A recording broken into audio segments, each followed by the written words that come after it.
Excuse me, please. And literally, there was just a very loud bang. The train derailed. There was smoke everywhere. There's a lot of serious injuries down there as well. A lot of serious head injuries. And she's on the tube somewhere, and she's at Russell Square, but no one's really telling us anything at the moment. So we're just kind of waiting to see what happens. It's just the not knowing the phones are down. There are 2 trains stuck in tunnels at Edgware Road, and it's not known if they've collided or whether passengers remain on board. Everyone thought they were going to die. People started saying prayers, praying to God, panicking, breaking the carriage windows with bare hands, anything to get oxygen. There is a suggestion that the explosion on the bus in Tavistock Square was caused by a suicide bomber. If they are confirmed, then that would be the first suicide bomber to have struck in the United Kingdom. Help, help, help, and it's just indescribable. We're now hearing reports that a bus has been ripped apart in an explosion in central London. One man has actually shown myself some footage that he recorded on his mobile phone of a bus exploding a few streets away, just near to Euston Station, people lying on the floor. This is the Haqqani network, led by Mali Haqqani. They are operating in Afghanistan and Pakistan, and are currently in support of the Pakistani security establishment. This case just got interesting. Well, not just, it was pretty interesting to begin with. This case just remained interesting. Alright, moving on, I guess. Their primary motive is to establish Sharia law. I know about this. My grandma Sherry always told me what to do and how to live my life. Wow. They're trying to expel the US and NATO forces in the area of operation. These guys are linked to Al-Qaeda. They are the biggest threat to US and friendly forces in Afghanistan, and they need to be stopped now.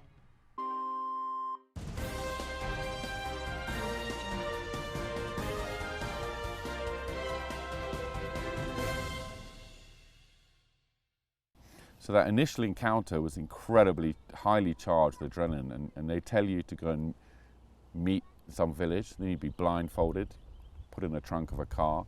And the irony, I always remember thinking, this is what it must feel like to be kidnapped. And then you get out, they take the blindfold off and you do an interview. And I remember once in a compound where I was expecting to meet 6 Taliban, about 60 turned up with guns, knives. And one of them pulled out a big knife, and I always kept it light and joked. Partly I was slightly in shock, but you batten down your emotions because you get very nervous. And I'd joke, and I said, "Oh, is that knife you planning to kill me or a goat?" And it's a big butcher's knife, and he's waving it. He says, "No, don't worry, we only use this to kill Americans," and everyone's laughing.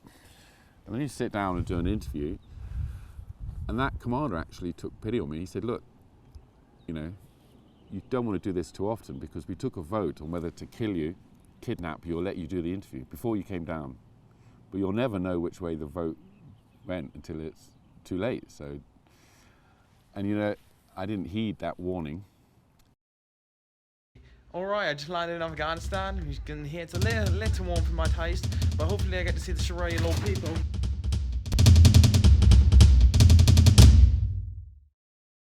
We turn now to the latest developments surrounding the Americans held hostage in North Africa by terrorists with links to Al-Qaeda. Today, after a chaotic rescue attempt, U.S. officials tell ABC News they believe at least 3 Americans remain in captivity. ABC's chief global affairs correspondent Martha Raddatz has the latest details.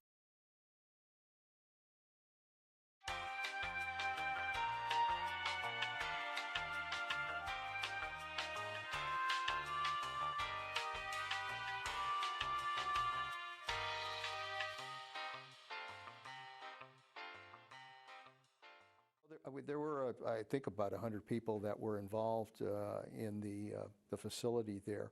How many of them are actually being held hostage, we just don't know. At least some of the Americans did manage to escape, as well as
Wait, is that one recording? Yeah, that's what I'm saying.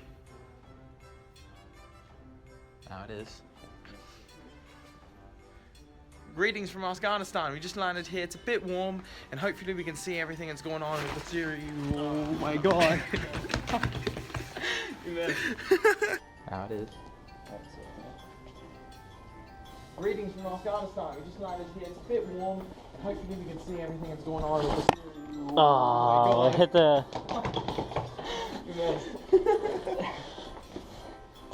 Alright, How about I just look at you from the start and then you nod, and then.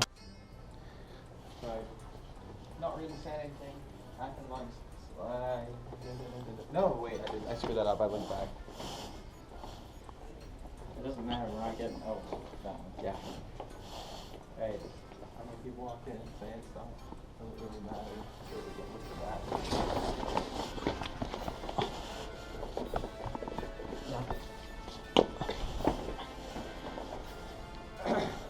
Okay, let's see what that looked like on Steven's end. Oh, it's helmet. Good look. Go, go, go, go.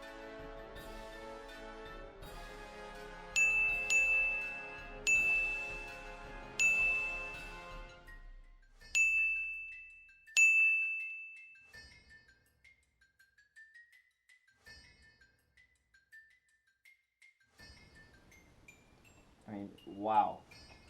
Right. Their primary motive is to establish Sharia law. Dang it, that's the old line. This is the most recent encounter with the Haqqani network.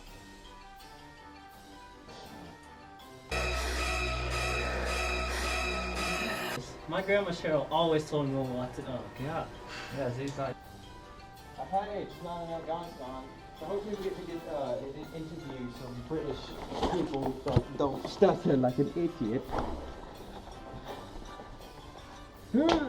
Okay, that was good. Okay.